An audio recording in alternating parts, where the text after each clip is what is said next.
Friends, मैं dietitian Meenakshi अनुपम। मेरा mission है हेल्दी डाइट एंड लाइफस्टाइल के जरिए लोगों को स्वस्थ रखना। आज के वीडियो में मैं इम्यूनिटी को बढ़ाने के लिए डाइट और लाइफस्टाइल के इम्पोर्टेंस के बारे में बताऊंगी। हम जो कुछ भी खाते पीते हैं वह हमारी बॉडी को इन्फेक्शन से बचाने, फाइट करने और रिकवर करने की क्षमता को प्रभावित करता है। एक बैलेंस्ड और हेल्दी डाइट आपकी इम्यूनिटी को बढ़ाता है। जीवन भर हम स्वस्थ रहे, इसके लिए हमें एक इम्पॉर्टेंट काम करना होता है, वह है अपनी इम्यूनिटी को गुड कंडीशन में रखना। और एक हेल्दी लाइफस्टाइल के जरिए हम यह कर सकते हैं। अब एक हेल्दी लाइफस्टाइल के अंतर्गत क्या क्या आता है, तो सबसे first balanced diet, second regular workout, third a good sleep, stress management, a good hydration level, और भी बहुत सारी चीज़ें आती है। तो ऐसा नहीं कि सिर्फ एक हेल्दी डाइट को ही फॉलो करते हुए हम लोग अपनी इम्यूनिटी को बहुत अच्छा रख सकते हैं।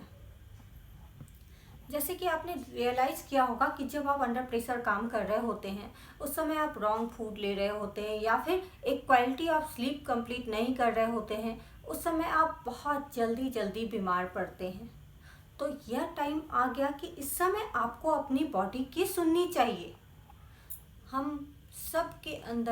हम सभी के बॉडी के अंदर एक ऑटोमेटिक अलार्म लगी होती है जो कि हमें अलर्ट करती है कि हाँ, अब आप अपने लाइफस्टाइल को सही करो, अब आप अपने ऊपर ध्यान दो। जैसे कि एक एग्जांपल मैं देती हूँ। जैसे हम सभी मॉर्निंग जल्दी उठने के लिए जनरली हम लोग क्या करते हैं, अलार्म लगाते हैं।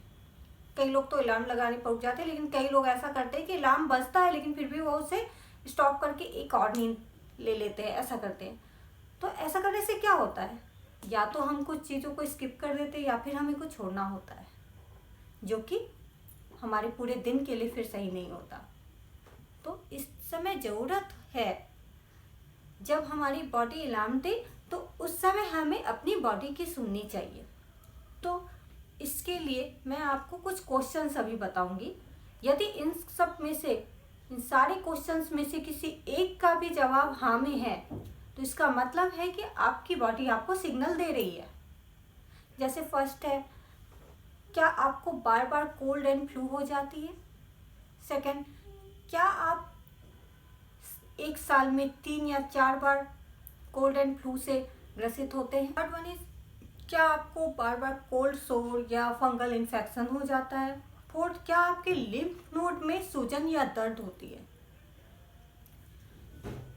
तो इन सब क्वेश्चंस में से एक का भी आंसर यदि हाँ में है ना, तो आपको मैंने जैसे पहले बताया कि आप अलर्ट हो जाएं अपनी इम्यूनिटी को बेहतर बनाने के लिए। तो अब इम्यूनिटी को बेहतर बनाने के लिए हमें क्या क्या करना चाहिए, इसके साथ ही साथ मैं थोड़ा आपको कोविड रिकवरी के बारे में भी बताना चाहूँगी, क्योंकि अभी जैसा माहौल चल रहा है पेंडेमिक में, हम में से बहुत कोई जो है कोविड के रिकवरी स्टेज में है।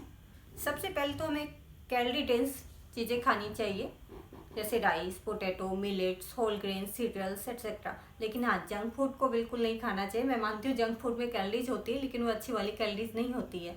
और साथ ही साथ यदि कोई पर्सन को कोई डिजीज है, जैसे डायबिटिक है, बीपी है या किडनी डिजीज है, तो इन लोगों को पहले डाइटिशियन से सलाह जरूर से लेनी चाहिए। Second, protein. As we all know ना, protein is the building blocks of our body. So ये हमें रिकवरी के लिए बहुत हेल्प करती है। प्रोटीन में जैसे हम लोग whole grains, lentil, legumes, dairy products, soya products, chicken, fish etcetera को ऐड कर सकते हैं, लेकिन एक एडिक्वेट अमाउंट में, बहुत ही ज़्यादा हमें नहीं ऐड करना है। Fruit and vegetables. Fresh fruit और वेजिटेबल्स विटामिन्स, मिनरल, फाइबर और एंटीऑक्सीडेंट्स के बहुत अच्छे सोर्स होते हैं। तो जो भी generally seasonally available fruits and vegetables हैं उसको आप ज़रूर से अपने डाइट में ऐड करो। जैसे स्पिनच है, स्वीट पोटैटो है, मशरूम्स है, विटामिन सी रिच फ्रूट्स हैं, इन सबको हम अपने डाइट में ऐड कर सकते हैं। अब इम्यूनिटी बूस्टिंग चीज़ों में कुछ हर्ब्स एंड स्पाइसेस आते हैं, जैसे हम काढ़ा, turmeric tea, herbal tea, green tea, sunflower seed, pumpkin seed या different types of nuts, almonds, walnut, इन सबको ऐड करना चाहिए हमें अपने डाइट में। अब जैसे इम्यूनिटी बूस्टिंग चीज़ों की बात जहाँ तक आती है, तो हमने सबसे पहले जैसे हम लोगों ने काढ़ा पीना स्टार्ट कर दिया, लेकिन हाँ, काढ़ा भी एक लिमिट से हमें पीना चाहिए। और काढ़ा भी तभी आपको बहुत अच्छा इफेक्ट देगा जब आप उसके साथ एक हेल्दी डाइट ले रहे हैं। जैसे एक बार में 1 कप इनफ है एक एडल्ट के लिए पीने के लिए, लेकिन हम में से ज़्यादातर लोग क्या करते हैं, 1-1 ग्लास काढ़ा स्टार्ट करते हैं या बहुत ज़्यादा स्पाइसेस को ऐड करके स्टार्ट करते हैं काढ़ा पीना। तो ऐसा नहीं है कि एक दिन में आपकी इम्यूनिटी जो है बहुत अच्छी हो जाएगी।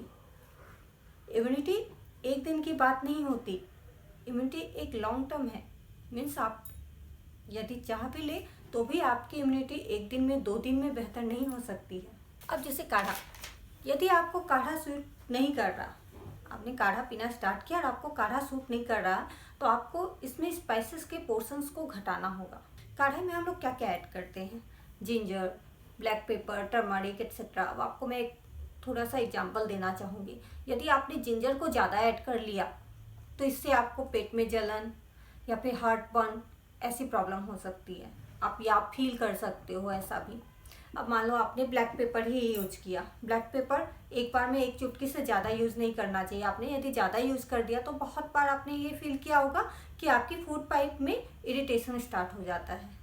वैसे ही टर्मरिक, यदि हमने टर्मरिक ज़्यादा ऐड कर लिया तो हमारे बॉडी में डिहाइड्रेशन भी हो सकती है। मीन्स इन सब का यही मीनिंग है कि हमें इम्यूनिटी बूस्टिंग चीज़ें लेनी चाहिए, लेकिन एक लिमिट में, और साथ ही साथ हेल्दी डाइट का भी ध्यान रखना चाहिए। अब इम्यूनिटी बूस्टिंग के लिए इन सब के साथ ही जैसे मैंने आपको बताया इससे पहले भी कि हेल्दी लाइफस्टाइल में हमें सही हाइड्रेशन लेवल, सही स्ट्रेस मैनेजमेंट, स्लीप मैनेजमेंट और वर्कआउट, इन सब का भी ध्यान रखना चाहिए। तो फर्स्ट वाटर इनटेक, हमें कितना वाटर इनटेक पीना चाहिए, हमें कम से कम 8 ग्लास पानी ज़रूर से पीना चाहिए ताकि हमारा हाइड्रेशन लेवल सही रहे। अब sleep is a natural immunity boosting thing. यदि आप एक अच्छी नींद लेते हैं, तो जब हम लोग एक अच्छी नींद लेते हैं तो जब हम लोग सो रहे होते हैं उस समय हमारे बॉडी का नेचुरल डिटॉक्सिफिकेशन होता है। सोचिए कि स्लीप कितना इम्पॉर्टेंट है हमारे लिए। ज़्यादा स्ट्रेस लेने से हमारी इम्यूनिटी वीक हो जाती है। आपने सुना ही होगा, चिंता और चिता एक समान होती है। चिंता मीन्स स्ट्रेस। अब ऐसा नहीं है कि हम लोगों में से हर कोई चिंता जानबूझकर करता है, स्ट्रेस कोई भी जानबूझकर नहीं लेता, लेकिन वो आ जाता है। तो अब हमें करना क्या चाहिए, हमें अपने स्ट्रेस को मैनेज करना चाहिए।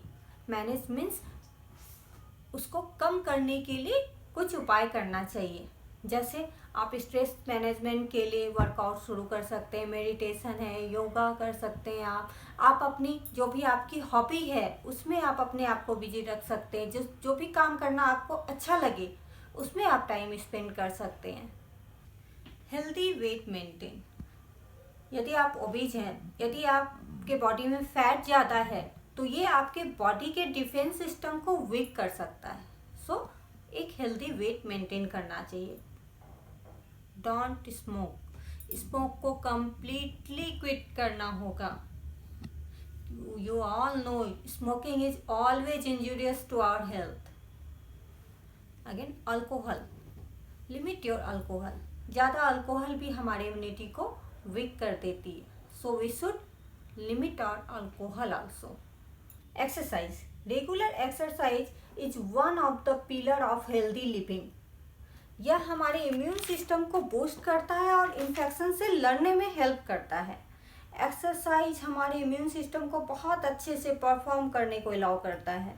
यह ब्लड फ्लो को इंक्रीज करता है जिससे स्ट्रेस और इन्फ्लेमेशन कम हो जाता है और इससे हमारे बॉडी के एंटीबॉडीज मजबूत हो जाते हैं।